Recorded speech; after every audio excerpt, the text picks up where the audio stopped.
Thank you. I'm Seth Tibott, and I'm the founder of the Tofurky company. Got a Tofurky right here. And I want to say how great it was to hear all of these entrepreneurs in the last 5 minutes that have been up here. I really can relate, because especially to the natto woman. Where is that? I mean, because I was fermenting soybeans myself at home in the late 1970s. I was a teacher naturalist, and I knew nothing about business. I can assure you, I have not met the person yet that knew less about business than I did when I started out in 1980. And my vision was I had seen granola grow from, in 1974, I was in college in Ohio, and I was working my way through school.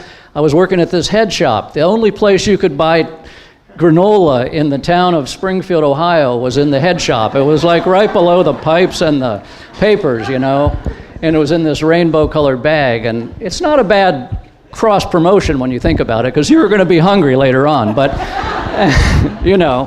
it was later that I went to the same college stores, and the grocery stores, there was aisles of granola everywhere. So I was like, tempeh is going to be just like this one day. So I was like, in 1980, I went to the Hope Co-op in Forest Grove, and I put down $2,500 of my life savings, and I bought these pots and pans, and I started making tempeh and delivering it all around Portland. Well, I didn't have any business background, so I went to a convention like this right in downtown Portland, big hotel. It was the SBA. I was like, I better take a business class and find out about business, because I don't have any business background. So I go into this class, and there's this guy. He comes out, and he's got these big rings on his fingers, and he's got three-piece business suit, and he's an old SBA guy. And he goes, there's this whole room just like this, 200 people, and it's just like, he goes, how many of you people are out there to save the world? And I was like, yeah, that's me. And my hand goes up, and I'm like, I look around, and oh my God, this was a rhetorical question, right? And then he goes, I thought so. How many people were here to make money? And everybody goes, woo-hoo, that's me. And I was like, man, I haven't been in business class 5 minutes, and I'm flunking out already. And it's just like, because that was my mission, it was like bringing healthy food to the American public, low on the food chain, and I was going to sell this tempeh. Well, things didn't go real fast. For the first 9 years, I took home $31,000, and that wasn't a great sum of money, but I had $300 a month, so I rented 3 trees and a neighbor. I was up in Houston, Washington now, which is right up about an hour from Portland, and I built a tree house and lived in a tree for 7 years while I was losing all kinds of money making tempeh. Do what you love, the money will follow, but they don't say when.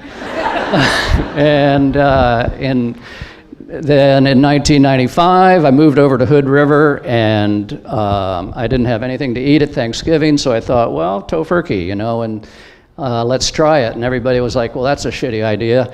Like, what a terrible name. And I was like, well, this isn't really working for me, trying to be like this straight business guy, so let's have fun. So anyway, Tofurky came out, and it was suddenly this big hit, and it was like we were putting the Washington Post on hold to talk to the Wall Street Journal, and then it was just like New York Times, all the Today Show, Tonight Show, everything. And so fast forward to today, where we see that the vision of tempeh and all plant-based foods is now growing at a huge rate in the world. And we have 38 or so Tofurky products that are sold in 25,000 plus stores all over the world. And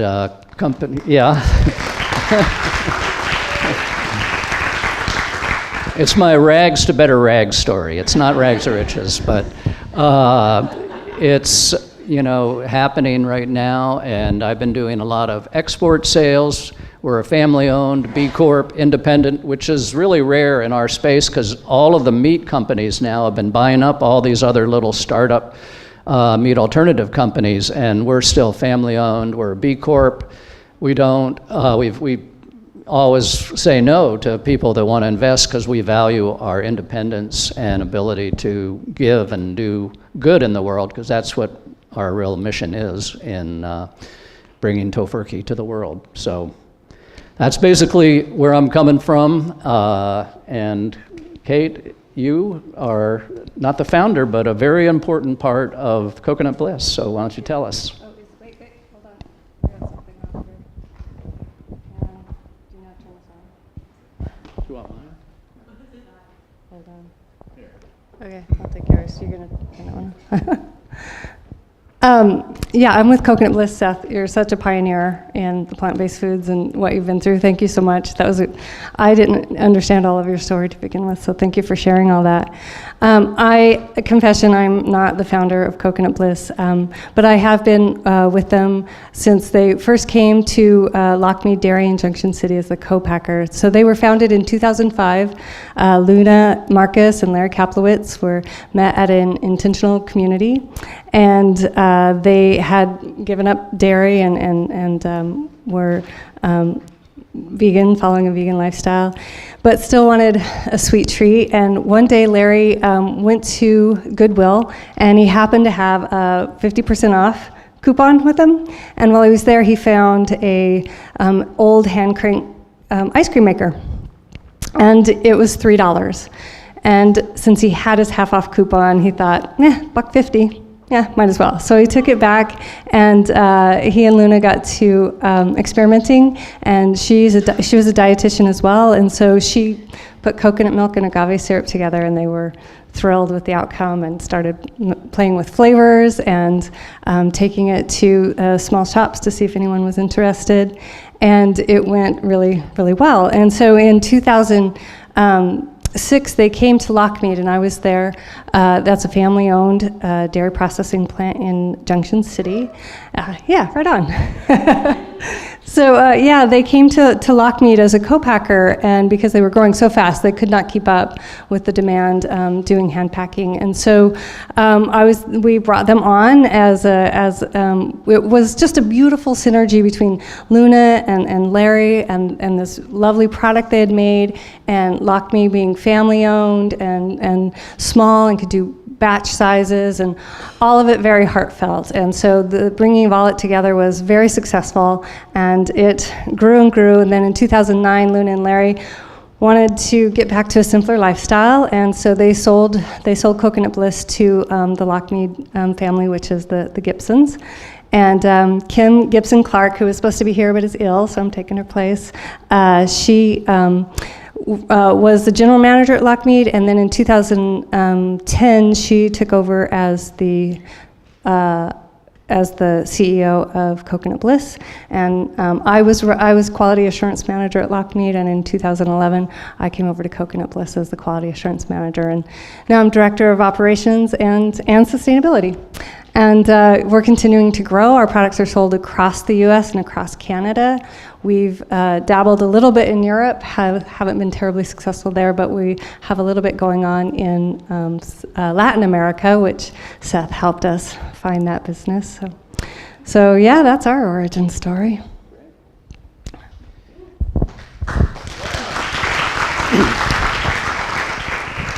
So what's happening now in the market for plant-based foods is just extraordinary to me, because at this point I've been in business 39 years, so I've seen everything from the high points to the low points to the in-between points, and I have basically never seen anything like what's happening now in the past 2 years. There's so much investment in the plant-based space, everything from Bill Gates to Eric Schmidt, who's the head of Google, who just called plant-based foods replacing animal-based foods is the #1 tech trend in America right now, or in the world, which is amazing. It's not the #1 food trend, it's the #1 tech trend as well. So what we're seeing now is massive growth in this. And as an entrepreneur, what you want to do, because you're lean and you're not like a big steamship, you're small and you can be innovative, you want to look for these jet streams out there in the marketplace, like what's hot and what's going to stay hot. Like supermarkets are really thrilled when they see a 2% growth, like they grow at about 2% a year in conventional supermarkets. If they see a segment of the supermarket that is growing at 4% or 5%, which is what plant-based foods have been growing at for the last, number of years, 4 or 5 years, they're like, this is a hot category. We've got to get more of this in, as opposed to when the category's cold, you go in there with your product and it's like, yeah, we tried that, doesn't work, we don't, come back later. But in the last 2 years, plant-based foods in general are up over 20% in conventional supermarkets, and plant-based refrigerated meats are up like 40%. And so these guys are just like crying for product, and all of these companies are just trying to keep, including us, we're trying to keep up with demand right now, and we're having to have the allotment conversations with people like, we can't supply you everything right now, but we can get it to you in so many months. So it's an amazing thing that we're seeing now in terms of the market and the trend and where it's going. And this surprises people. People look at Tofurky and they go, well, that's like vegan food, right? And it is, vegans are a very important part of our, and vegetarians of our market, but more people that are the flexitarian that also eat meat are eating Tofurky, and that's what's driving the growth of Tofurky and the whole plant-based meats, the Impossible Burger, the Beyond Meat Burger, all of these, and probably I'll let you talk about your segment too, but it's really, an amazing thing to see, because vegans, I think, are like 3 or 4% right now of the American food market, or America, and then vegetarians another 2%, so you're at like 6-7% if you're talking just to vegans, vegetarians, but 17% of Americans eat half or more of their meals meatless every week. And if you break that down further to like who eats 2 or 3 meals a week, you're talking to now about a third of America. And 34% of Americans actually eat plant-based meats right now. And 71% of the people that eat plant-based meats also eat animal-based meats. So if you're like a flexitarian, you're probably in that space. And that's what's happening in the market, not just with plant-based meats, but it's like plant-based cheese is another really fast-growing one. This is a very new, the first plant-based cheeses I saw in Portland in the market was like in the late 1980s, early 1990s. They weren't that good. The big joke was, did you hear about the fire in the vegan cheese factory? The next day the cheese still didn't melt. It was like perfect. And that's no longer the case. They figured out how to make it melt, it's good, and it's fresh. And so that's all plant-based foods: yogurt, cheese, milk. 13% of all milk now is plant-based. 13%. It's on, by 2020, they're predicting 20% of all milk will be consumed plant-based milk. How many plant-based milk drinkers are in here? Wow, that's a big number right there. So you use plant-based milk. Why don't you talk about your... Yeah, I can go on about the ice cream part for sure. There's been a huge amount of growth in the non-dairy ice cream category, and in fact, so much so that we've been a little surprised about how many other brands have come into our category. Ben & Jerry's about 4 years ago came out with a non-dairy. So Delicious, you've probably heard of them. They were our main competitor. But it was kind of So Delicious and us and, I don't know, maybe a few other niche brands in small markets around the U.S., but so many non-dairy frozen desserts are out there now. It's more competition than we actually saw coming. We thought we'll grow because, as everything you just discussed, the flexitarian diet coming on, people starting to understand, impacts of dairy and this sort of thing. But we thought we would would continue to grow as a niche, as a non-dairy ice cream, with no dairy ice creams, producers ever being interested in us, because we've started out non-dairy. And so it's been amazing to us to see in just the last 2 years, Haagen-Dazs, even Halo Top came on really strong in the dairy, and they immediately turned around, a couple years later with a non-dairy. And so we're actually, that kind of growth is actually, we're struggling to differentiate. Because we've been small, and our main marketing is demos, like let's people taste it. Because back to the name of this conversation we're having here about it being tasty, that's like our number one. Okay, we're organic certified, that's number one. We're non-dairy. Okay, so we're non-dairy, that's number one. Organic certified is number two. But number three, the thing that we, all of our product development is around just making it really taste really good, and we get lots of positive feedback on that. But you can't know that. You can't know that until you actually, get to taste it. And so that's been one of our main marketing is to demo, to have people taste it. Well,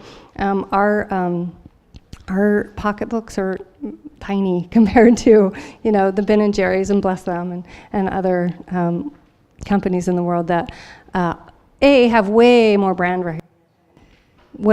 recognition than we have, except for our loyal brand niche people out there. If you're out there, thank you.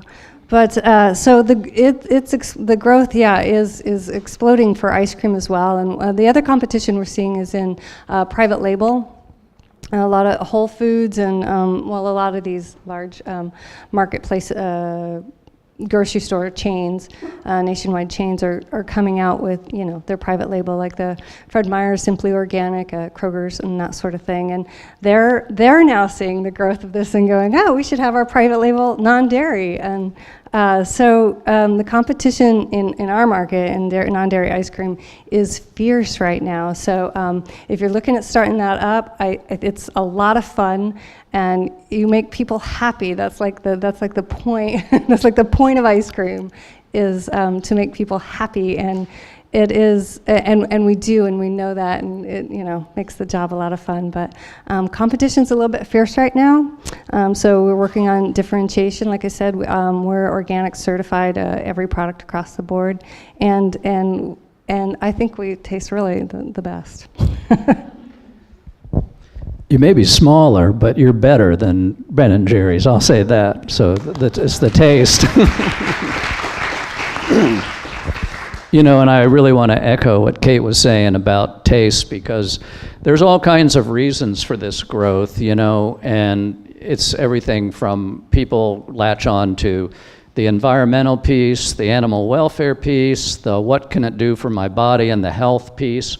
But at the end of the day, food is enjoyable to people, and they want flavor. And so our motto really at Tofurky is, first rule about Fight Club, don't talk about Fight Club. First rule about selling Tofurky is don't talk about all this other stuff, talk about the flavor. So our packaging reflects savory flavor.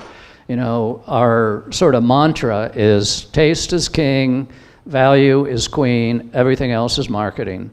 And so you really want to, the flavor and taste is the portal that you go into people's hearts and minds, and that's how real dietary change is just because we're fun lovers of the universe, where taste, food should be tasty. So that's what I think, and I think that the quality, the taste, and the texture of plant-based proteins now is becoming so much more acceptable. Like, vegans and vegetarians will cut you slack. Like, there's this app, like I'm a vegan, and so I have this app, Happy Cow. Anytime I travel in the world, it tells me where's the nearest vegan restaurant, and I go on there and I look. I was in like Madrid, Spain last spring, and I go, oh look, there's this great Caesar salad, and all these vegans are raving about it. So I go all the way across town and I get this salad, and it's like, it's kind of like, I've realized that vegans are the last people you should listen to in terms of like 5-star, because we're just happy to get something to eat, It's like, this is awesome. You got food for me. But So the flexitarian who has all these more options, like I can eat animal-based meat or plant-based meats, they're more discriminating. So your taste and your texture has to be more exacting to hit that market, and I think that's what's really happening out there in the market, and that's what's going to sustain it. If you can bring, there's so many more textures and tastes that are coming on board now that that's really the way to approach that market. Absolutely. And it's a lot of fun. It's a lot of fun to make it taste really good because we eat it too. Yeah. That said, though, you want to talk a little bit about sustainability and what you're working on out there, because that's also one of the main, behind the scenes things that may not be everything that we're selling our product with, but it's very important to us. So why don't you talk about sustainability? So we're a mission-driven company, and that actually is, when I talk about we're working on our differentiation between these other non-dairy ice creams on the market. We're a mission-based company, and as I said, our number one is that we don't. None of our product ingredients have anything to do with animal agriculture, and Seth has some data on that. You'll share those numbers. He's the numbers guy.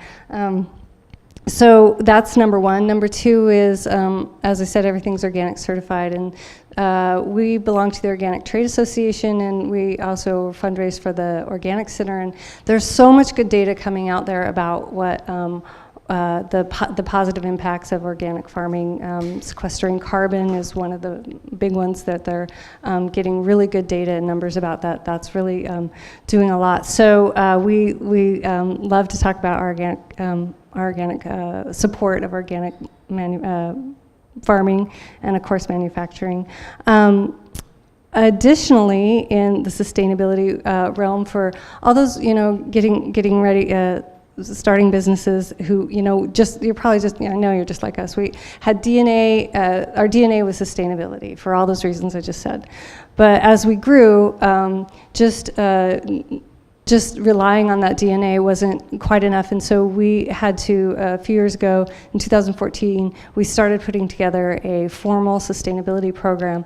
And I bring that up because I want to encourage you to, you don't have to do that alone. There are many models out there, and we joined the Sustainable Food Trade Association, SFTA.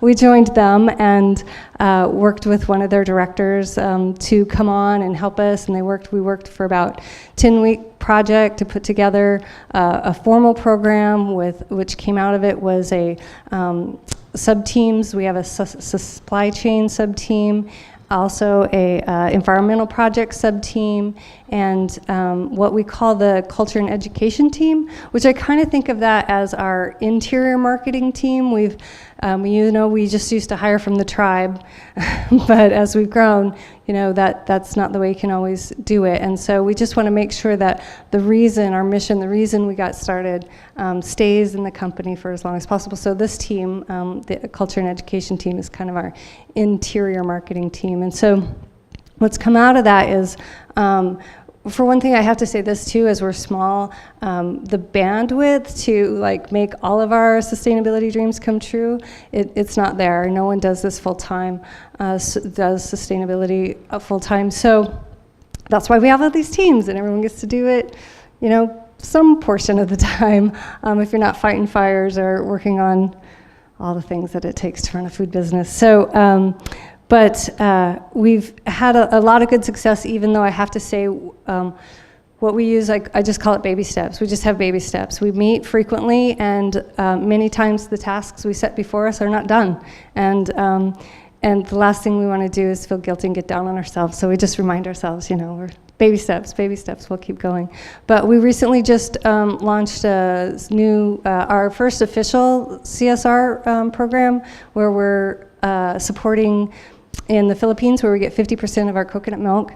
We are funding a microloan program for women entrepreneurs. Actually, they're making mostly coconut milk-based value-added products, such as coconut husk fertilizer and this sort of thing. So that's our first official CSR, so we're pretty happy about that.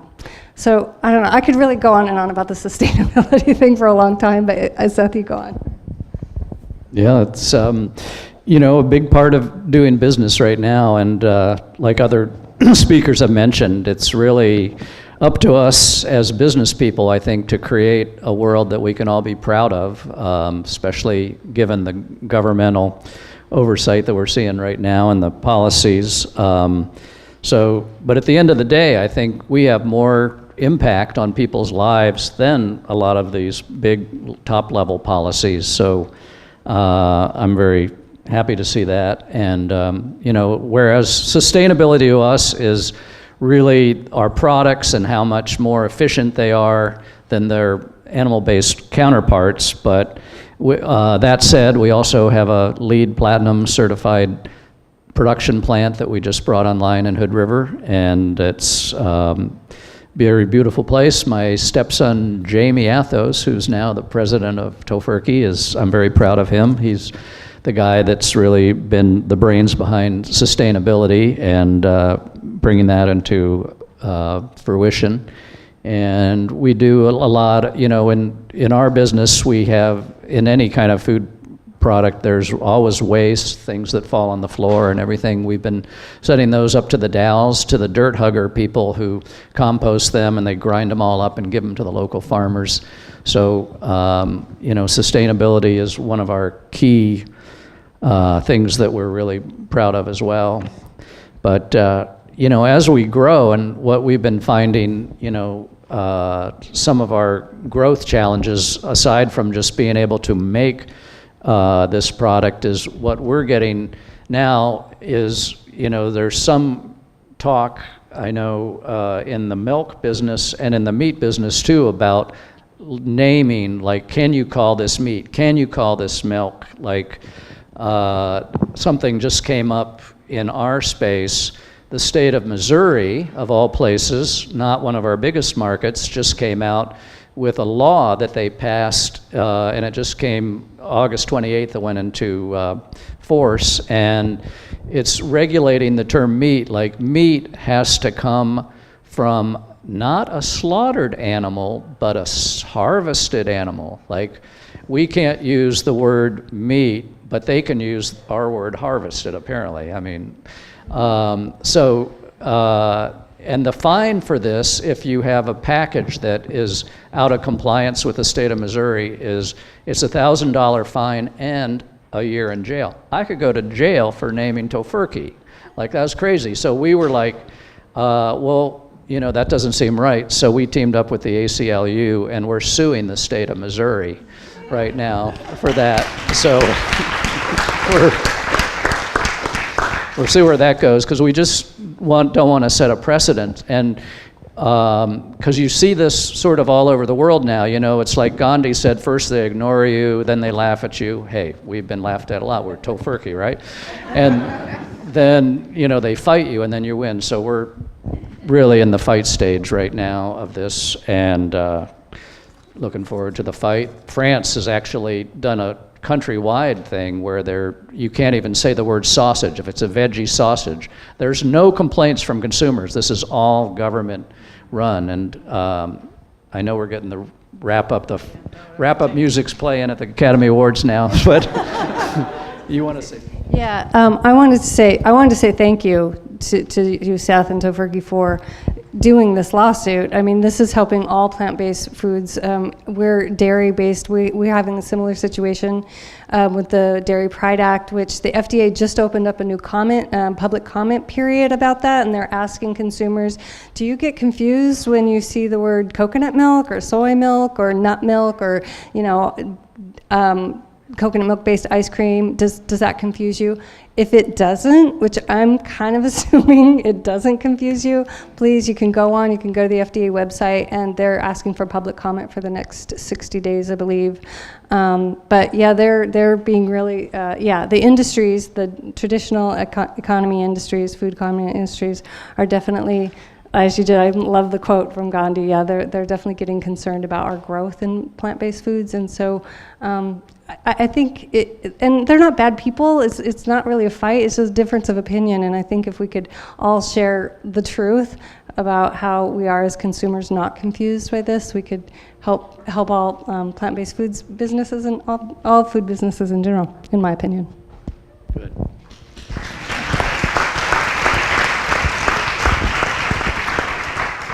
My final comment is just keep at it, all you entrepreneurs, and turn the key every day, and especially to the Nada woman, from the roots of esotericism, flowers banality. Everything was weird at one time, and tempeh was definitely weird, and look at it today.